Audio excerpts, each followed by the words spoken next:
देश को लूटा है। मोदी का जो दामन है वो गंगोत्री के जल की तरह निर्मल है। इस देश में कुछ भी मुमकिन है, लेकिन मोदी की नीयत पे शक करना ये ठीक नहीं है। देश के लगभग 1300 कंपनियां जिनका बहुत बड़ा रोल है इस देश को बनाने में, वो सब चोर हैं। देश मोदी के साथ है। देश तीसरी बार नरेंद्र मोदी जी को प्रधानमंत्री बनाना चाहता है। मोदी का जो दामन है वो गंगोत्री के जल की तरह निर्मल है। विपक्ष उसे मैला करना चाहता है। चंदे पर सवाल वो लोग उठा रहे हैं जिन्होंने 70 सालों तक देश को लूटा है। इस देश में कुछ भी मुमकिन है, लेकिन मोदी की नीयत पे शक करना ये ठीक नहीं है। जहां तक सवाल है इस बॉन्ड का, सारी दुनिया की जितनी पॉलिटिकल पार्टी हैं वो चंदा लेती हैं। ऑन रिकॉर्ड लिया गया है। देश के लगभग 1300 कंपनियां जिनका बहुत बड़ा रोल है इस देश को बनाने में, वो सब चोर हैं। वो सब लुटेरे हैं क्या? उन्होंने जो भी पैसा दिया है वो ऑन रिकॉर्ड दिया है, और जो पैसा ऑन रिकॉर्ड दिया गया है उस पर सवाल उठाना विपक्ष की गंदी सोच का नतीजा है। मैं तो कहूंगा कि ये सारा विपक्ष राहुल गांधी की तरह सोचना शुरू कर दिया है। ये देश के लोकतंत्र का दुर्भाग्य है। प्रधानमंत्री के फैसलों की समीक्षा होनी चाहिए, लेकिन प्रधानमंत्री के चरित्र की हत्या करना, प्रधानमंत्री के दामन के ऊपर दाग लगाने की जो साजिश विपक्ष कर रहा है, ये विपक्ष को शोभा नहीं देता। देखिए, चुनाव में जीत हार जनता के हाथ में है, लेकिन फिलहाल मुझे लग रहा है कि देश मोदी के साथ है। देश तीसरी बार नरेंद्र मोदी जी को प्रधानमंत्री बनाना चाहता है। फैसला जनता के हाथ में है। चुनाव घोषणा होने जा रही है। चुनाव का बिगुल बजने जा रहा है। चुनाव का शंखनाद होने जा रहा है। अब हवाएं ही करेंगी रोशनी का फैसला, जिस दिए में जान होगी वो दिया रह जाएगा। मिलिंद देवड़ा का जाना बहुत दुखद और अफसोसजनक है। विनाश काले विपरीत बुद्धि। तो जो राष्ट्र की बात करेगा और जो राम की बात करेगा, उस नेता को कांग्रेस के भीतर एक जो चौकड़ी है वो पसंद नहीं करती। जो सही फैसला होता है उसकी जगह गलत फैसला कराया जाता है। उसी का परिणाम है पूरी की पूरी कांग्रेस पार्टी पे एक खास किस्म के लोगों का कब्जा हो गया है, जो गांधी परिवार की जो पूंजी है उसे खत्म करना चाहता है। देखिए, कांग्रेस में कुछ ऐसे लोगों का कब्जा हो गया है जो ना तो सच सुनना चाहते हैं और न सनातन की बात सुनना चाहते हैं, न राम की बात सुनना चाहते हैं।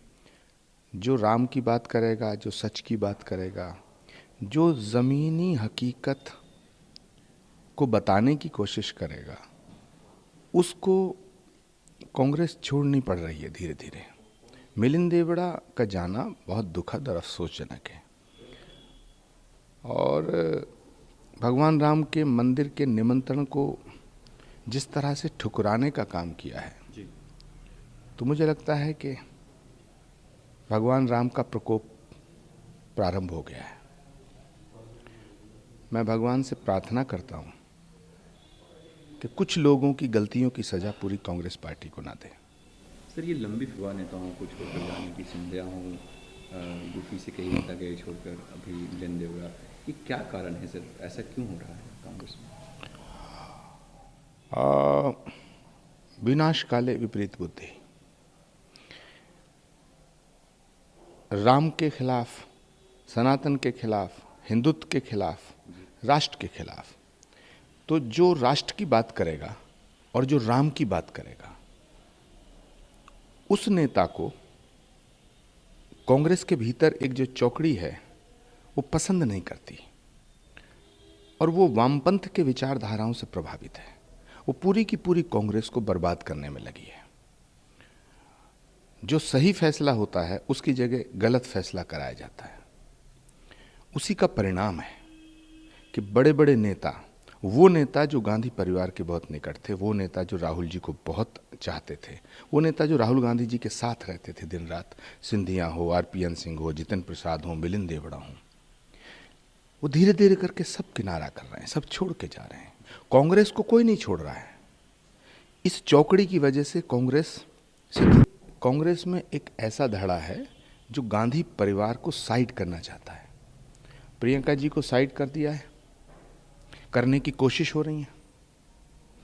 अब मुझे बताइए, प्रियंका गांधी इससे बड़ा कोई लोकप्रिय नेता है? लेकिन प्रियंका गांधी का जब वो पत्र जारी हुआ तो उनके आगे लिखा गया, Priyanka Gandhi general secretary without any portfolio. ये लिखने वाले कौन हैं? प्रियंका गांधी का अपमान नहीं तो क्या है ये?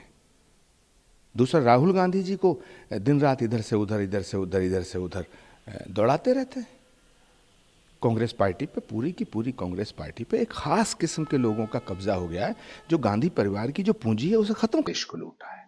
मोदी का जो दामन है वो गंगोत्री के जल की तरह निर्मल है। इस देश में कुछ भी मुमकिन है, लेकिन मोदी की नीयत पे शक करना ये ठीक नहीं है। देश के लगभग 1300 कंपनियां, जिनका बहुत बड़ा रोल है इस देश को बनाने में, वो सब चोर हैं। देश मोदी के साथ है। देश तीसरी बार नरेंद्र मोदी जी को प्रधानमंत्री बनाना चाहता है। मोदी का जो दामन है वो गंगोत्री के जल की तरह निर्मल है। विपक्ष उसे मैला करना चाहता है। चंदे पर सवाल वो लोग उठा रहे हैं जिन्होंने 70 सालों तक देश को लूटा है। इस देश में कुछ भी मुमकिन है, लेकिन मोदी की नीयत पे शक करना ये ठीक नहीं है। जहां तक सवाल है इस बॉन्ड का, सारी दुनिया की जितनी पॉलिटिकल पार्टी हैं वो चंदा लेती हैं। ऑन रिकॉर्ड लिया गया है। देश के लगभग 1300 कंपनियां, जिनका बहुत बड़ा रोल है इस देश को बनाने में, वो सब चोर हैं। वो सब लुटेरे हैं क्या? उन्होंने जो भी पैसा दिया है वो ऑन रिकॉर्ड दिया है, और जो पैसा ऑन रिकॉर्ड दिया गया है उस पर सवाल उठाना विपक्ष की गंदी सोच का नतीजा है। मैं तो कहूंगा कि ये सारा विपक्ष राहुल गांधी की तरह सोचना शुरू कर दिया है। ये देश के लोकतंत्र का दुर्भाग्य है।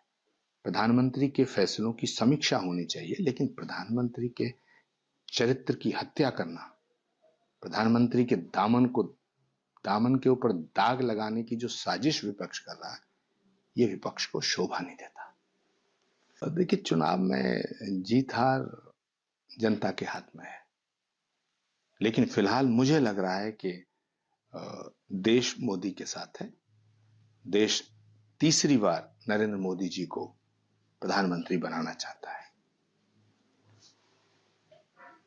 फैसला जनता के हाथ में है। चुनाव घोषणा होने जा रही है। चुनाव का बिगुल बजने जा रहा है। चुनाव का शंखनाद होने जा रहा है। अब हवाएं ही करेंगी रोशनी का फैसला। जिस दिए में जान होगी वो दिया रह जाए।